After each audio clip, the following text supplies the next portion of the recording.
Hi all, welcome to my channel. இன்றைக்கி நம்ம பிரண்டையும் தூதுவளையும் use பண்ணி குழம்பு பண்ண போகிறோம். அதுக்கு வந்து தோட்டத்துலேருந்து நான் பிரண்டையை உடச்சி எடுத்துக்கிட்டேன். அதில் ஒரு ஸ்டெம் கட் பண்ணி எடுத்துக்கிட்டேன். பிரண்டை கட் பண்ணி எடுத்துட்டோம். இப்போ தூதுவளை வந்து தோட்டத்துலேருந்து கட் பண்ணிக்கிறேன்.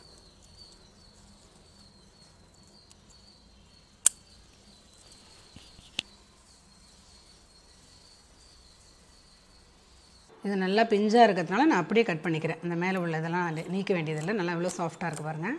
நல்லா பொடியாக அந்த கீரையோடு சேர்த்து அரைஞ்சிக்கோங்க. இந்த தோட்டத்தில் வந்து இன்னொரு பக்கம் இருந்துச்சு இந்த பிரண்டை. ஸோ நுனி அப்படியே உடச்சிக்கிட்டேன். நல்லா டெண்டராக இருக்குது. அதனால் இது மேலே உள்ள தோல்லாம் நீக்க வேண்டாம்.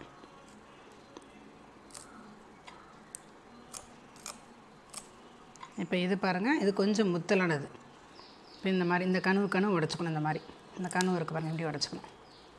இப்படி உடச்சிங்கனாலே ஆட்டோமேட்டிக்காக இன்னொரு சைடு வந்துடும். மேலால் அந்த தோல் அப்படி எடுத்துடணும்.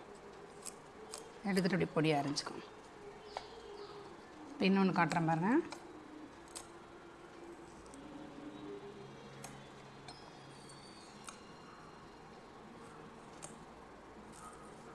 வாழைக்கால தோல் எடுக்கிற மாதிரி அப்படி எடுத்துட வேண்டியது 4 சைடு.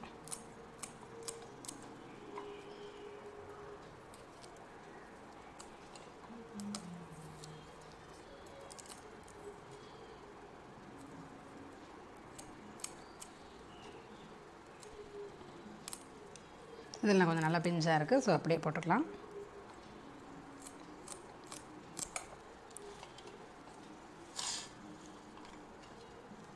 இந்த கீரைகளும் ரொம்ப நல்லது. பிரண்டைக்கீரை மூளை சூடுக்கெலாம் நல்ல மருந்து. அதனால் அதையும் சேர்த்து எடுத்துக்கிறோம். இப்போ தூதுவளை பாருங்கள், நல்லா ஃபுல்லாக முள்ளாக இருக்கும் அது. ஸோ நீங்கள் வந்து கேர்ஃபுல்லாக கொஞ்சம் கட் பண்ணி எடுத்துக்கணும். நல்லா கையில் குத்தும். இந்த மாதிரி சிசரில் வந்துட்டு நான் வந்து கொஞ்சம் தண்ணியில் கட் பண்ணி போட்டுக்கோங்க.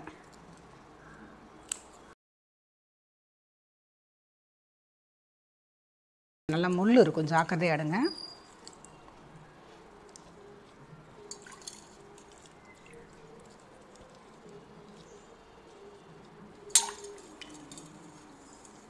குழம்பு நல்ல டேஸ்ட்டாக இருக்கும். சைட் டிஷ் ஒரு வத்தல் வச்சுக்கிட்டிங்கனாலே போதும் உங்களுக்கு. வத்தலில் மாம்பழம் அந்த மாதிரி சாப்பிட்டாலே போதும்.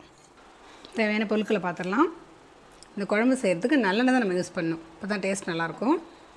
தாளிக்கிறதுக்கு வந்து 2 காஞ்ச மிளகா, கடுகு ஜீரகம் வந்து 1/4 ஸ்பூன் 2 சேர்த்து, தேங்காய் 2 ஸ்பூன் தேங்காய், ஒரு 1.5 ஸ்பூன் கல் உப்பு. உப்பு அவங்க டேஸ்ட்டுக்கு நீங்கள் எடுத்துக்கோங்க. புளி வந்து நான் சின்ன லெமன் சைஸ்க்கு புளி ஊற வச்சு கரைச்சி வச்சுருக்கிறேன்.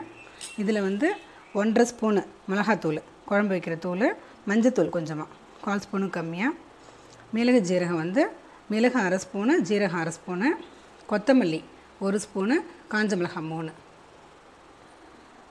நம்ம எடுத்துக்கிட்ட பிரண்டை இலை, பிரண்டை தண்டு, தூதுவளை இலை, பூண்டு வந்து 1 கட்டி பொடியை நறுக்கிக்கிட்டேன். வெங்காயம் வந்து ஒரு 15 சின்ன வெங்காயம் பொடியை நறுக்கிக்கிட்டேன். தக்காளி 1, நார்மல் சைஸ் தக்காளி 1 தக்காளி. இப்போ சட்டி வச்சு நல்லெண்ணெய் ஊற்றிக்கலாம். நல்லெண்ணெய் சுட்ட உடனே இந்த கீரையை வந்து வதக்கி எடுத்துக்கலாம். கீரையும் பிரண்டை தண்டையும். பிரண்டை தண்டை வதக்கிட்டு அப்புறம் அதனோட கீரை, அதுக்கப்புறம் தூதுவளையை போட்டுக்கணும். இதை தனியாக ஃபஸ்ட்டு வதக்கி எடுத்துடணும். இப்போ கீரை வதங்கிடுச்சு.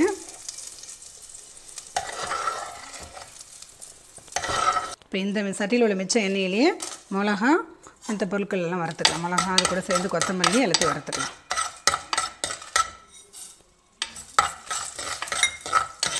கொத்தமல்லி வெடிக்கும்போது மிளகு ஜீரகத்தை போட்டுக்கலாம்.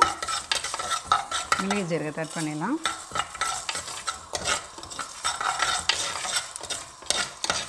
மிளகு வறுபட்டுருச்சு. இப்போ தேங்காவை சேர்த்துடலாம். தேங்காய் எல்லாமே செய்யலாம். அந்த பைண்டிங்காக தான் தேங்காய் சேர்க்கணும். தேங்காய் சேர்க்கும்போது டேஸ்ட்டும் நல்லாயிருக்கும்.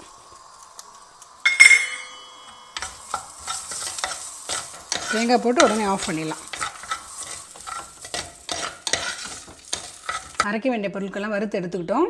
இப்போ இது ஆறிட்டு இருக்கட்டும். நம்ம குழம்பு ரெடி பண்ணிடலாம். பாதி குழம்பு ரெடி ஆகிட்டு இருக்கும்போது தான் இதை அரைச்சி ஊற்ற போகிறோம். இப்போ குழம்பு ஆரம்பிச்சிடலாம். நல்லெண்ணெய் சேர்த்துக்கலாம். குழம்பு தாளிக்கிறதுக்கு கொஞ்சம் எண்ணெய் நிறைய விட்டு தான் செய்யணும். இந்த குழம்பு அப்போ தான் நல்லாயிருக்கும். சுட்டுச்சு. இந்த மிளகாய், கடுகு ஜீரகத்தை தாளிச்சிக்கலாம். நல்லா கடுகு வெடிக்கட்டும். கடுகு வெடிக்க ஆரம்பிச்சிருச்சு. இப்போ பூண்டு வெங்காயம் சேர்த்துடலாம்.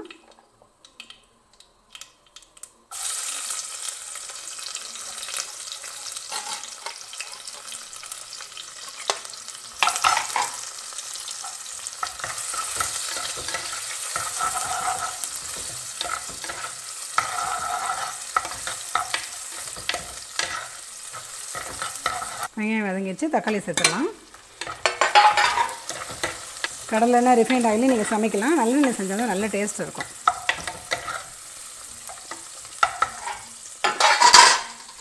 தக்காளி நல்லா வதங்கிடுச்சு, மிளகாத்தூள் மஞ்சத்தூள் சேர்க்குறோம். அது பச்சை ஸ்மெல் மாறினோடனே உப்பு போட்டுட்டு புளி தண்ணி விட்டுற வேண்டியது. இப்போ கல் உப்பு சேர்த்துட்றோம். சேர்த்துட்டு கரைச்சி வச்ச புளி தண்ணி விட்டுறோம். கொஞ்சம் புளிப்பு, உப்பு, காரம் எல்லாம் வந்து கொஞ்சம் கூடுதலாக இருந்தாலும் நல்லாயிருக்கும் இந்த குழம்பு. இப்போ வந்து அரிசி கழுவின தண்ணி ஒரு கிளாஸ் அளவுக்கு ஊற்றிக்கிறேன்.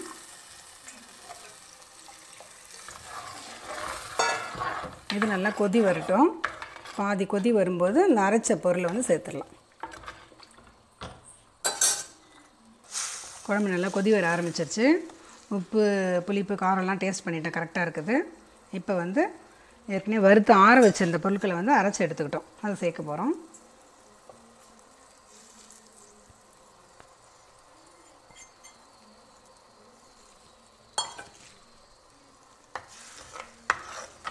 ரொம்ப டேஸ்ட்டாக இருக்கும் குழம்பு. வந்து மருத்துவ குணங்களும் அதிகமாக இருக்குது. பிரண்டை வந்து கை கால் வலிக்கு, மூட்டு வலிக்கு எல்லாத்துக்கும் நல்லது. பசியை தூண்டக்கூடியது. தூதுவலியும் உங்களுக்கு தெரியும், சளி இருமலுக்கு நல்லது. இது மாதிரி ரெண்டும் கலந்து செய்யும்போது ரொம்ப நல்லாயிருக்கும் டேஸ்ட்டு. பசங்களுக்கு வந்து அந்த பசி இல்லை, சாப்பிடாமல் இருந்துகிட்ருப்பாங்க, அந்த மாதிரி பிள்ளைங்களுக்குலாம் இந்த மாதிரி செஞ்சு கொடுத்திங்கன்னா சூடாக சாதத்தை கூட பசஞ்சு சாப்பிட்டாங்கனாக்கா ரொம்ப நல்லாயிருக்கும். நல்லா பசியை தூண்டும்.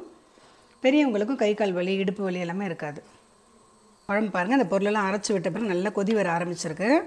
இப்போ நான் டேஸ்ட் பார்த்தா உப்பு எனக்கு கம்மியாக இருக்குது. ஸோ இன்னொரு அரை ஸ்பூன் உப்பு சேர்க்க போகிறேன். இது ஒரு 10 நிமிஷம் நல்லா கொதிக்கணும். அப்படியே நிறுத்திடக்கூடாது அவசரப்பட்டு.